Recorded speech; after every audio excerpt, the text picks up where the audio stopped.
Salam dari iKampung Network. Hari ini kita masuk topik yang panas, bukan panas sebab cuaca, tapi panas sebab politik negara. Kali ini, kita akan membahas satu isu yang sedang jadi buah mulut rakyat, isu yang buat ribuan orang turun ke jalan dengan satu slogan, Turun Anwar. Bukan setakat politik, ini cerita tentang ekonomi, persepsi, dan masa depan Malaysia. Jom kita bongkar dari mula, kenapa protes ini berlaku, apa kekurangan yang dibangkitkan, dan paling penting, apa langkah bijak kita sebagai rakyat. Bayangkan, satu pagi di Kuala Lumpur, lautan manusia berpakaian hitam memenuhi jalan. Slogan bergema di udara, Turun Anwar. Ini bukan sekadar protes biasa. Ia adalah simbol kemarahan, kekecewaan, dan tuntutan perubahan. Hari ini, kita bongkar, kenapa rakyat sanggup turun ke jalan, apa yang sebenarnya berlaku di sebalik Turun Anwar, dan yang paling penting, sebagai rakyat Malaysia, apa tindakan bijak kita? Segmen 1, awal mula protes. Gerakan Turun Anwar bermula daripada rasa tidak puas hati yang terkumpul sejak awal tahun 2025. Tekanan kos sara hidup yang makin mencengkam, harga barang naik, subsidi minyak disemak semula, semua ini menjadi punca utama. Menjelang hari protes, kerajaan cuba meredakan ketegangan. Bantuan tunai RM100 untuk rakyat dewasa, peruntukan bantuan tunai dinaikkan ke RM15 bilion, dan janji harga RON 95 diturunkan ke RM199. Tapi bagi sebahagian rakyat, semua ini dirasakan terlalu sedikit, terlalu lambat. Segmen 2, kenapa mereka protes? Namun, ini bukan hanya isu ekonomi. Ada juga faktor politik dan institusi. Kontroversi pelantikan kehakiman, tuduhan campur tangan, dan kebocoran dokumen dalaman, semua ini menjejaskan image pentadbiran. Walaupun kerajaan membetulkan keadaan dengan melantik ketua hakim baharu yang disambut baik komuniti undang-undang, persepsi negatif sudah pun terbentuk. Campur pula dengan suara pembangkang yang lantang, protes ini menjadi pentas menyatukan rasa marah dari pelbagai kumpulan. Segmen 3, suasana hari protes, 26 Julai 2025. Ribuan orang mula berhimpun di Masjid Jamek, bergerak menuju Dataran Merdeka. Polis menempatkan lebih 2.000 anggota untuk kawalan. Tun Mahathir hadir memberi ucapan, menambah, berat, kepada mesej protes. Walaupun kehadirannya dilihat sesetengah pihak sebagai langkah politik, ia tetap menjadi sorotan utama. Himpunan berakhir secara aman, lagu kebangsaan dinyanyikan, doa dibacakan. Tiada rusuhan, tiada keganasan. Hanya mesej, kami mahu perubahan. Segmen 4, tindakan bijak kita sebagai rakyat. Di tengah gelombang ini, kita sebagai rakyat, perlu bertindak bijak. Pertama, sahkan berita sebelum kongsi. Kedua, fahami hak berhimpun aman. Protes adalah untuk menyuarakan pendapat kepada kerajaan atau dasar, bukan menyerang individu atau anggota polis yang hanya menjalankan tugas. Ketiga, gunakan saluran rasmi untuk bersuara. Kita selalu dengar ayat ini, gunakan saluran rasmi untuk bersuara. Tapi apa maksudnya?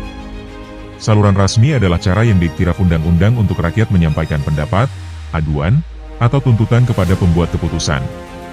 Contohnya, kalau kita ada isu di kawasan sendiri, kita boleh terus jumpa ahli parlimen atau adun, atau hantar surat ke pejabat mereka. Untuk masalah perkhidmatan awam, kita ada portal aduan kerajaan, biro pengaduan awam, atau talian hotline seperti Tali Khidmat. Kalau isu lebih besar, kita boleh sertai dialog awam atau town hall yang dianjurkan kementerian, hantar petisi rasmi, atau berarak dalam himpunan aman yang mematuhi Akta Perhimpunan Aman 2012. Media sosial juga boleh jadi saluran rasmi, dengan syarat kita guna fakta, bukan fitnah, dan kritik dasar, bukan serang individu. Ingat, tujuan kita adalah untuk menyampaikan message dengan cara yang selamat, sah, dan sampai kepada pihak yang berkuasa untuk membuat perubahan. Bila kita bersuara melalui saluran rasmi, suara kita lebih kuat, message kita lebih jelas, dan peluang untuk didengar lebih tinggi. Sebab masa depan negara ini bukan hanya di tangan pemimpin, tapi di tangan kita semua yang berani bersuara, dengan cara yang betul.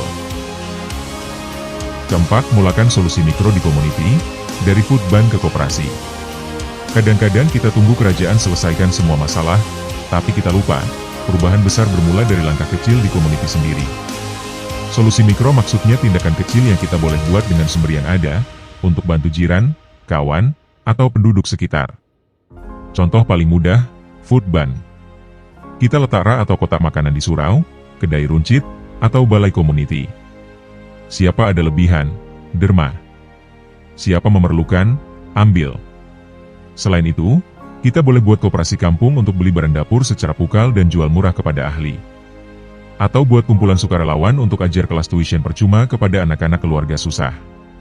Walaupun kecil, solusi mikro macam ini membina semangat tolong-menolong, kurangkan beban orang susah, dan dalam masa sama tunjuk kepada pemimpin bahwa rakyat pun mampu bergerak, bukan sekadar menunggu.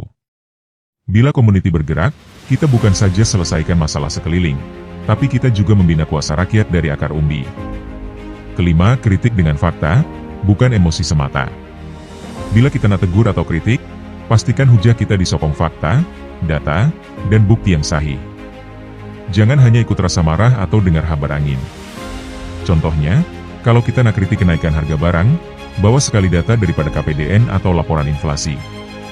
Kalau mahu tegur keputusan kerajaan, jelaskan kenapa ia memberi kesan kepada rakyat, bukan sekadar kata, ini salah. Dan yang paling penting, kritik dasar atau tindakan, bukan serangan pribadi kepada individu.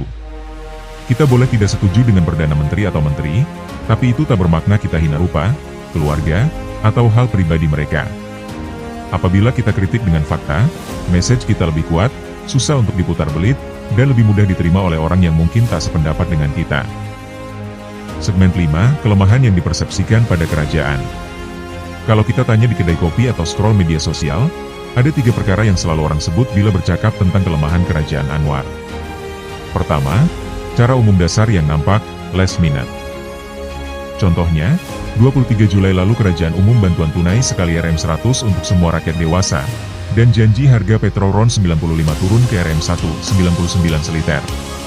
Tapi pengumuman itu dibuat hanya beberapa hari sebelum himpunan besar di Kuala Lumpur pada 26 Julai. Bagi sesetengah orang, ini nampak macam respon tergesa-gesa, walaupun kerajaan kata ia sudah lama dalam perancangan. Kedua, reform yang menyakitkan sekarang, janji manisnya kemudian.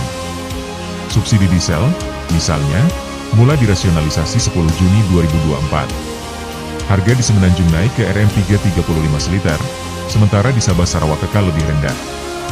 Rasionalnya untuk ala ketirisan dan jimat berbilion ringgit setahun. Tapi dalam jangka pendek, kos pengangkutan meningkat, harga barang terasa naik. Data resmi kata inflasi keseluruhan Juni 2025 cuma 1,1%, terendah lebih 4 tahun, tapi harga makanan dan minuman masih naik 2,1% berbanding tahun lalu. Ini yang rakyat rasa di pasar, di kedai makan, bukan angka di kertas. Ketiga, persepsi campur tangan dalam institusi penting.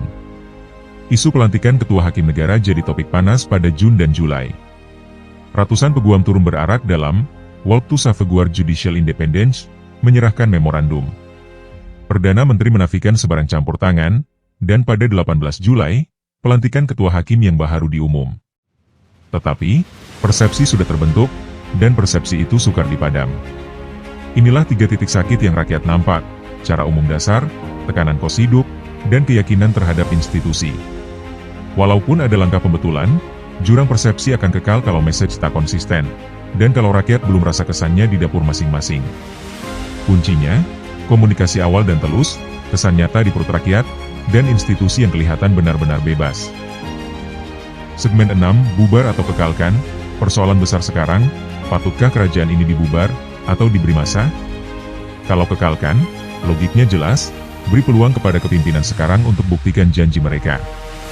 Elakkan kita terjun semula ke kancah ketidaktentuan politik. Rakyat dan pelabur boleh fokus pada ekonomi, pada pekerjaan, dan pada pemulihan kos sara hidup tanpa gangguan pilihan raya. Setiap kali kerajaan berubah, dasar pun berubah, pelabur jadi ragu, ekonomi pun goyah. Tapi kalau bubar, ia bermakna mandat baharu. Rakyat boleh pilih semula siapa yang mereka mahu terajui negara. Suara rakyat jadi penentu, bukan sekadar retorik politik. Namun, risiko politik dan ekonomi sangat tinggi. Pilihan raya umum memakan ratusan juta ringgit uang negara. Pasaran keuangan boleh bergoncang, pelaburan boleh ditangguh. Dan tak ada jaminan kerajaan baru nanti mampu menyelesaikan masalah sedia ada. Kedua-dua pilihan ini ada peluang dan risiko. Bukan soal mudah, bukan soal hitam putih. Sebab itu, sebagai rakyat, kita perlu menilai dengan kepala yang dingin, pikir jangka pendek, pikir jangka panjang. Tanya diri, adakah perubahan segera lebih penting daripada kestabilan, Atau kestabilan itu sendiri kunci kepada perubahan?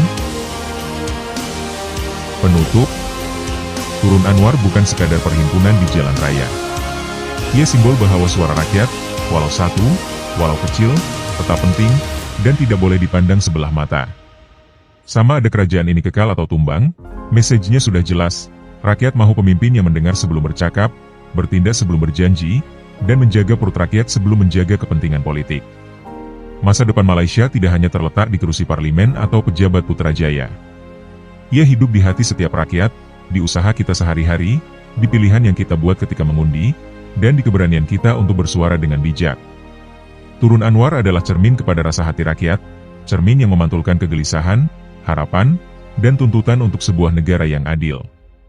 Dari AI Kampung Network, ini pesan kami, bangkitkan hujah dengan fakta, bukan api fitnah. Sebab kebenaran yang dibawa dengan sopan akan lebih jauh perjalanannya, daripada dusta yang dibawa dengan marah.